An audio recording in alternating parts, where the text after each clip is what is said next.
HCA ఎన్నికలపై high court తీర్పును స్వాగతించారు మాజీ మంత్రి వినోద్. వివేక్ ప్యానెల్ భారీ మెజార్టీతో గెలుస్తుందని చెప్పారు. ఇన్నాళ్లు హెచ్సీఏలో జరిగిన అవినీతిపై కొత్త కమిటీ వేసి విచారణ చేయించాలని సూచించారు వినోద్. నేనైతే అదృష్టంగా భావిస్తున్నా. వల్ల హైకోర్టు ఇచ్చిన తీర్పుని మా హెచ్సీఏ బ్రదర్స్కు నిజంగా చెప్పాలంటే ఒక కొత్త ఛాలెంజ్ లెక్క.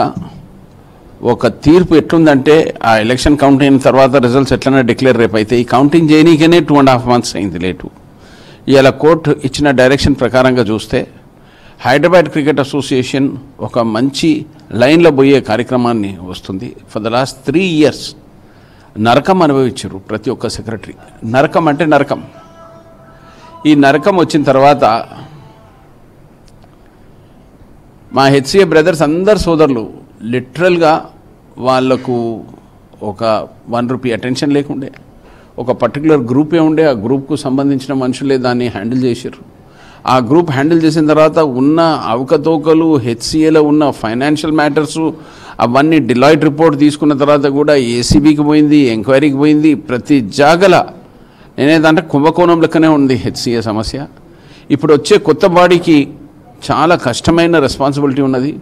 ఈ కష్టమైన రెస్పాన్సిబిలిటీని వివేక్ గారు, ఆయనతో పాటు ఉన్న మా హెచ్సీఏ బ్రదర్స్, మా శేషనారాయణ గారు, ఇంకా ఎవరెవరు ఎలక్ట్ అవుతారో వాళ్ళు ఎలక్ట్ అయిన సోదరులతో నేను మనవి చేసేది ఏంటంటే, ఇక్కడ ఉన్న ఏ సమస్య అయిందో ఫర్ ద లాస్ట్ 4-5 years నేను దాన్ని పెద్ద వర్డ్స్ అంటే absolute disruption in administration. Absolute disruption in administration అంటే అసలు అక్కడ there is no law and order.